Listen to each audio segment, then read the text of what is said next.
Hello, ladies and gentlemen. Welcome to a special episode of Unplugged with Tapan Singhel. Today's episode will be like a guide for all those out there who wish to be a social media influencer. We have Mr. Tapan Singhel, who's the MD and CEO of Bajaj Allianz General Insurance. He has been the LinkedIn top voice and has been featured in LinkedIn Power Profile 4 times in a row. With a follower base of almost 7 lakh on LinkedIn, he has written close to 80 blogs. He is the center of a podcast called Caringly Yours with Tapan Singhel, with close to 40 podcast episodes and counting. Along with him, we have Dr. Nilashima Singhel. Yes, you got that right. She is Mr. Singhel's daughter. She is in the second year MS Gynae from Manipal University, attended healthcare innovation from Harvard Medical Institute of Technology. To all those MBA enthusiasts, she got through IIM Calcutta, but decided to go to Manipal University for her MS.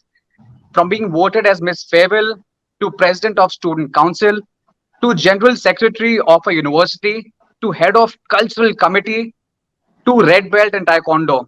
These are just some of the achievements. Now, she's not on the show because she's his daughter, but because she's all of 27 and in her own way becoming an influencer in her own rights. She creates content that's fun and light-hearted. One of her videos recently crossed 3 million views. Now, that's big. And so we have these two brilliant people from different walks of life in their influencer journey talking about what does it take to be an influencer. Let's dive right away. My first question, tell us a little about you.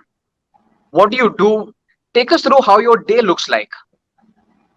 So thank you, Vikram, for the intro. And first and foremost, I think an interesting topic you picked up: how to be influencer. The first tip I would give before I talk about my day is that if you try to influence, I don't know you can become or not. You just have to be natural. I think we never thought that we want to influence or be a power profile, or that was incidental. No, so that is why it's going to be interesting to see what we thought about what happened and how it became. No, so from that True. perspective, if you talk about my day. Vikram, you have been my EAF closely, so I don't think anybody can know better than you than what my day looks like. No, it starts like from early morning, goes on till late night. But never would you have seen me stressed out. No, in spite of how many events I'd be handling or going through it. But I get to sleep at least. I have fixed time to go to sleep, close to let's say midnight, and get up in the morning. But I look at Nilashma's days, I have no idea what it is. I don't know when she's sleeping, when she's waking up, what duty she has. I let her answer this question. No, it's crazy. I have no clue as to know what exactly. So over to you, Fair one. Nilashma. Thank you so much for your kind words. When someone says all those achievements out loud, that makes it seem very real. But how my day looks like, you wake up in the morning, okay, it doesn't matter what duty you had before, a set number of patients are assigned to you, you have to see them every day, twice a day. Sometimes you have to sit with them because they're high risk. It depends if I have OPD, I have OT, or I have normal duties. Yeah, we do skip on meals, which is not advisable, but we do. I can't. Okay, I'd rather sleep for 10 more minutes. And what else happens in my day? Yes, but whatever it is, howsoever hectic it gets, okay. But my favorite part of the day is, especially if I'm in the labor room or I'm in the OT, and when the baby comes out crying, it just makes up for everything that we do. Okay, I as an obstetrician, once the baby comes out crying, my main attention is on the mother. So that expression when she has on her face when she hears the first cry, I live for that moment. So it doesn't matter if I've not eaten, I've not slept. It's just amazing. I love what I do. So and I will not have it any other way. But yeah. But I've So never seen you take any vacation. No, and I ask you to come home. You say there's no holiday. So how is it you work like 24/7, night 2 o'clock, early morning 6 o'clock? Whenever I call you, you're a hospital or something. That's why this interesting question from Vikram. No, it's actually interesting. So how do you guys do it? Like 24/7 every day of the week and no holidays and like three shifts, two shifts, 36 hours, 28 hours without sleeping. So many babies. I think last I saw you Wow. guys had what 900 babies delivered in a month or something, some kind of that record. Malab, is it real? Malab, what I read in the newspaper, or it was just that? we did. That was in October. It was I think the post-COVID effect we were calling it, but it was madness. In one duty, I remember just the three of us, just in 12 hours, we had some 17 or 19 deliveries. That is just the normal deliveries, not including the cesareans that happened overnight. It was absolute craziness, but that adrenaline rush. that we get, it just pushes us, and like someone said, if you love your job, then every day is a vacation. So Yeah, yeah, every day I get up and the wards are full of cute little babies and the mothers are so happy, and then it's just amazing when I enter my ward. I'll be like, all my moms will be waving at me like, hey, hi doctor. I'm like, yo, what's up, good morning and all that. And they'll wish me good morning doctor, and it's just amazing. And then they'll show me their babies. Look, today it has gained 0.1 kg and all. So all those small milestones, and then they'll be like, today I had food, yesterday I could not eat food. These little victories every day. It's just amazing. we Small can joys. imagine we walking in the office and we have all babies all around. Can you imagine that? I don't think you can get into this kind of no. That, Wow, but I that'd be think a it's lot, boss. every job has its own special feature in its own way. But boss, I love the similarity. Of course, I work with you very, very closely and have the fortune of doing so even now. The stark similarity of when she also said, if you love your job, it's like a vacation. And I know how much you love what you do, boss. And I think there's a brilliant similarity, and that's why she's doing what she's doing with such a smiling face, boss. So that's a lovely takeaway, boss. That if you love what you do, I think everything becomes nice. Yeah, I think So that's very important. Yes, yes. thank you. So my next question is, tell me a little about how you got started and how you found your own voice in this space in becoming an influencer, and Dr. Singhel, on your path of becoming an influencer. So Vikram, for me, it was never the idea was never that I have so many followers or nothing. I remember I was trying to reach out to a telecom CEO, and I could not do whatever best I tried. So I thought if my customer want to reach out to me, how would they do so? So I thought, why not open a social media account, which has my email address and my phone number. So I actually put that, so any customer can reach out to me, and we have close to 10 crore customer, about Yeah. 100 million customers, and when we opened that account, then I thought, okay, if I opened it, then let me write what I feel like. No, because that is what you're supposed to do on social media. You open something, then you write something, write some blogs, put your views.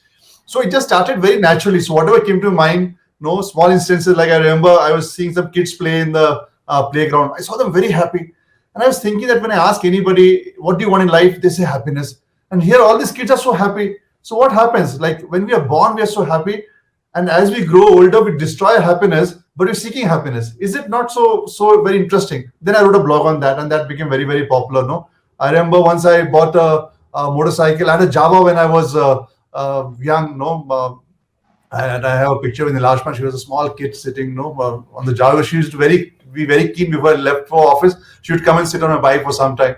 No, and then I forgot about it. And in the process of my career, I bought so many cars, all the fancy cars you can think about. No, but then Java had a relaunch, and I thought, okay, let me go. And then with my younger daughter, she said, okay, I want to have a Java. And we went to the Java showroom, we bought a Java. And it's posted my happiness that I felt more happy buying a Java than I felt happy buying all this fancy, the big cars that you see. I never felt that happiness.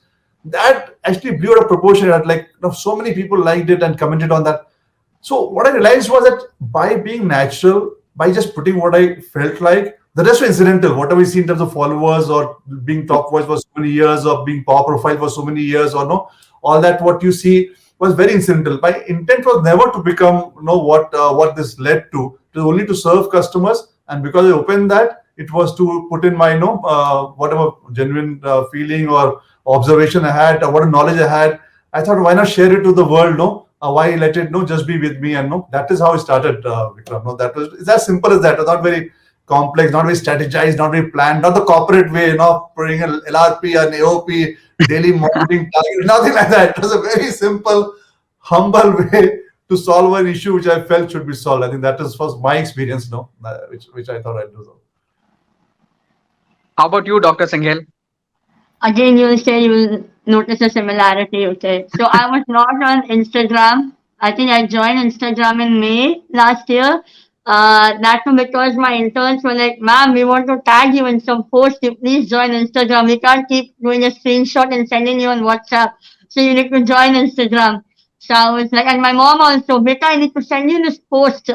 How do you screenshot? Why can't I just write your name? Why are you not on Instagram? You are like, your generation, everyone is on Instagram. I'm following your friends, they are following me back. Why are you not on Instagram? So I was like, one fine day just simply sitting in. I think I opened my account when I was during my labor room posting only. Yeah. So I came back home and I was not able to sleep. So I just downloaded Instagram and I opened it. Then after that, how I got into making the videos, that was again, it's just a fun thing we do. It's not planned. Nothing is planned. The content that comes up, it is things that happen in our daily lives. It's actually very true. Okay, we need a very hectic, very jam packed life. Okay, but sometimes in between, like the tears and all, something will happen. You're like, oh my god, really, really, and then that will just make us laugh a lot. So I wanted to show that there are moments of joys even if when we are in a very difficult situation. It was during lockdown that I opened my account, and secondly, that video which went viral, that was not planned at all. I mean, that was the video which had the least planning, I will say. What had happened was, this time was my senior LT.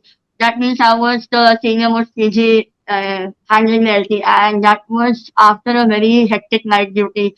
We started in the night, and from the moment we stepped in, my interns, myself, my juniors, the moment we stepped in, we had not sat down also the entire night. There were so many patients coming in, so many deliveries, so many sections. It was just very high stakes. And in the morning, once we gave the handover to the other side and everything was done and all, we were all sitting and planning, okay, we should go have breakfast or we should do something. But I could see everyone's morale going down. Okay, I was saying, no, no, first we should celebrate what has happened. Okay, what we have done in one night is worth celebrating. Okay, so then we just thought of doing that Instagram challenge. Okay, it was a challenge which like people were doing with their group of friends and all, and it just happened at the at that moment. So each one of them just picked up a step. I will do this one. I will do this one, and then they all did it, and we just posted, and I just posted it and then went to sleep. And I didn't even see Instagram for the next, I think, 2 3 days, I think. And next thing I know, my intern is coming, ma'am, did you see what happened? I'm like, what happened? Ma'am, it's reached 100,000. I'm like, oh, okay, fine. Next time, ma'am, it's reached 500,000. I'm like, oh, okay, fine. And then within a span of a week, it just blew up. And I was like, why? But then it was so amazing to read the comments and all. And I realized that even though abroad it's very popular about doctors showcasing their lives and it's like they are also normal people who deserve to have fun and all. In India, there Correct. is this taboo that oh, if you're a doctor, you're supposed to be very serious. If you're not serious, that means you're not a good doctor. Okay, which is not true. Okay, you don't have to be serious. You don't have to be just a bookworm. If you want to have fun, you should have fun, provided you are done with your job and provided that you've done the best that you could have done. So yeah, that night duty, and we were all very proud of ourselves. I was very proud of all my team members. Like everyone had their A game on. It was just amazing, and especially when you have a complicated case and the baby comes out crying, you are just at a different level of cloud nine, and you don't forget those mothers, you don't forget those babies. And just recently, I met those interns. Now they are about to finish their posting, but we all went out for dinner, and even then, no one spoke about the video. We were all speaking about, oh, you remember that mother? Oh my God, ma'am, last minute there was deceleration and the baby came out crying. Good, we didn't post up a section and all. And I was so happy that, that 2 weeks of there. And one of them actually has now decided to do OBG only after her labor room posting. And that was like the biggest compliment I could get. Like, just 2 weeks of working and now you want to pick up OBG for the rest of your life. I was really happy. And yeah, so I think the reason that video went viral was one, that people could see we were all very happy, and that now this is the story of why we were very happy that morning. And second, I think because they were not used to seeing Indian doctors like, just letting loose a bit, which is something I feel should be done more often. Because, yeah, I mean, why should I just feel sometimes that it's okay to have fun once you're out of the hospital, and No, that that reminds me. May I interrupt? Because it reminds me of a very interesting conversation. It's a very very important thing to talk about.